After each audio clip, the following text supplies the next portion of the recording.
Ned's Stroke of Business. By Lucy Maud Montgomery. Jump in, Ned, I can give you a lift if you are going my way. Mr. Rogers reined up his prancing grey horse, and Ned Allen sprang lightly into the comfortable cutter. The next minute they were flying down the long, glistening road, rosy white in the sunset splendor. The first snow of the season had come, and the sleighing was, as Ned said, dandy. Going over to Windsor, I suppose, said Mr. Rogers, with a glance at the skates that were hanging over Ned's shoulder. Yes, sir, all the Carlton boys are going over tonight. The moon is out, and the ice is good. We have to go in a body, or the Windsor fellows won't leave us alone. There's safety in numbers. Pretty hard lines when boys have to go 6 miles for a skate, commented Mr. Rogers. Well, it's that or nothing, laughed Ned. There isn't a saucerful of ice any nearer, except that small pond in Old Dutcher's field, behind his barn. And you know Old Dutcher won't allow a boy to set foot there. He says they would knock down his fences climbing over them, and like as not set fire to his barn. Old Dutcher was always a crank, said Mr. Rogers, and doubtless will be to the end. By the way, I heard a rumor to the effect that you are soon going to take a course at the Business College in Trenton. I hope it's true. Ned's frank face clouded over. I'm afraid not, sir. The truth is, I guess Mother can't afford it. Of course, Aunt Ella has very kindly offered to board me free for the term, but fees, books, and so on would require at least $50. I don't expect to go. That's a pity. Can't you earn the necessary money yourself? Ned shook his head. Not much chance for that in Carlton, Mr. Rogers. I've cudgelled my brains for the past month trying to think of some way, but in vain. Well, here is the crossroad, so I must get off. Thank you for the drive, sir. Keep on thinking, Ned, advised Mr. Rogers, as the lad jumped out. Perhaps you'll hit on some plan yet to earn that money, and if you do, well, it will prove that you have good stuff in you. I think it would, laughed Ned to himself, as he trudged away. A quiet little farming village in winter isn't exactly a promising field for financial operations. At Winterby Corners Ned found a crowd of boys waiting for him, and soon paired off with his chum, Jim Slocum. Jim, as usual, was grumbling because they had to go all the way to Windsor to skate.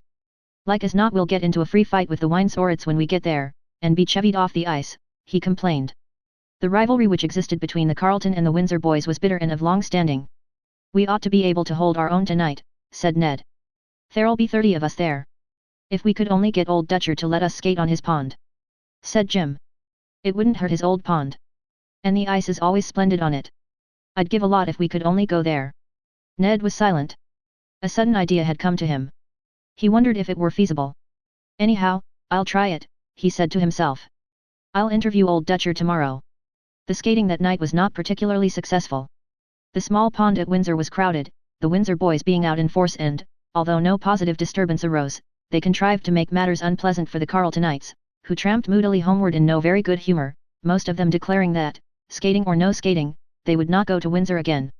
The next day Ned Allen went down to see Mr. Dutcher, or Old Dutcher, as he was universally called in Carlton.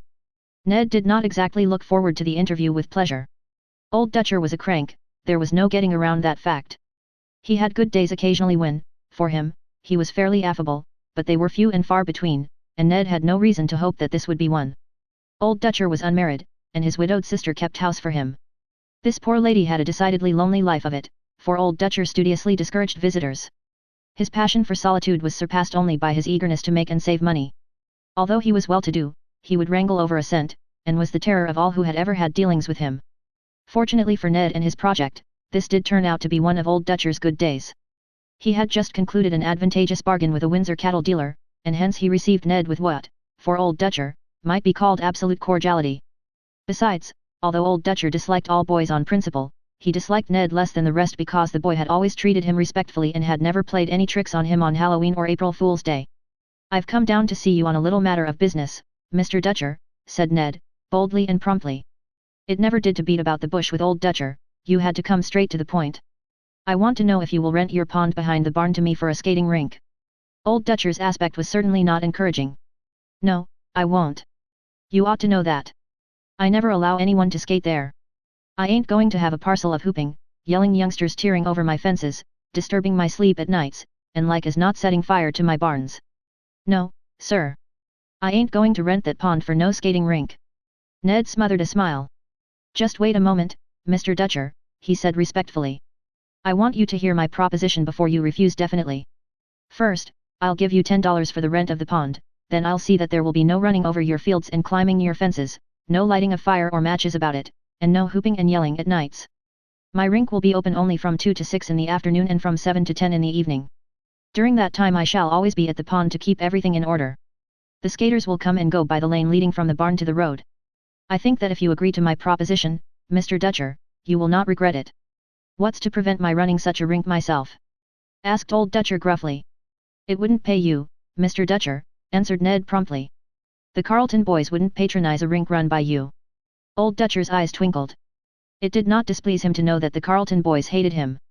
In fact, it seemed as if he rather liked it.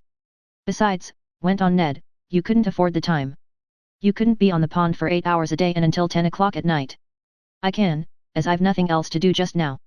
If I had, I wouldn't have to be trying to make money by a skating rink. Old Dutcher scowled. $10 was $10 and, as Ned had said, he knew very well that he could not run a rink by himself. Well, he said, half reluctantly, I suppose I'll let you go ahead. Only remember I'll hold you responsible if anything happens. Ned went home in high spirits.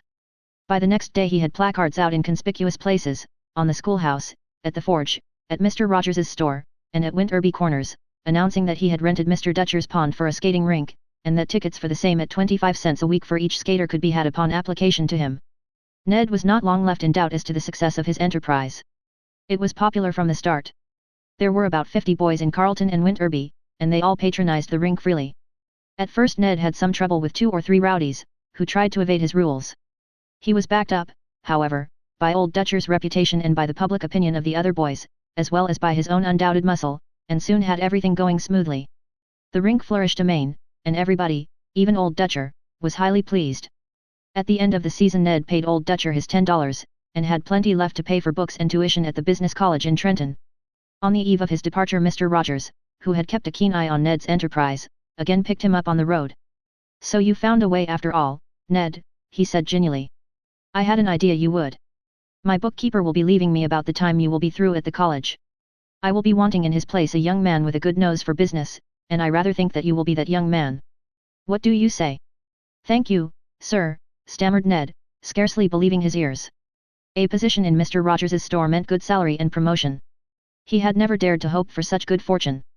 If you think I can give satisfaction. You manipulated Old Dutcher, and you've earned enough in a very slow-going place to put you through your business college term, so I am sure you are the man I'm looking for. I believe in helping those who have gumption enough to help themselves, so we'll call it a bargain, Ned.